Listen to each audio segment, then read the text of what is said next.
मिरज शहरात देशी बनावटीचे 5 पिस्तल विक्री करण्यासाठी आलेल्या दोघांना सांगली स्थानिक गुन्हे अन्वेषण पथकाने पकडले। त्यांच्याकडून 5 देशी बनावटीचे पिस्तूल आणि 5 जिवंत काडतुसे असा 2,51,500 रुपयांचा मुद्देमाल जप्त करण्यात आला। अश्विन संजय माळी वर्ष 26 राहणार कडेगाव आणि अमन उर्फ मोहिद्दीन गोदड वर्ष 26 राहणार गोदडमाळा मिरज या दोघांना अटक करण्यात आली आहे।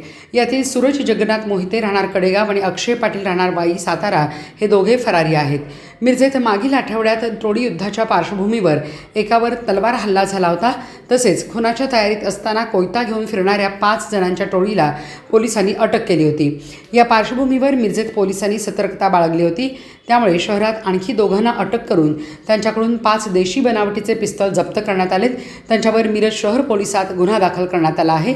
सदरची कारवाई स्थानिक गुन्हे अन्वेषण शाखेचे पोलीस निरीक्षक संजीव कुमार झाडे यांच्या मार्गदर्शनाखाली पोलीस पथकाने केली आहे।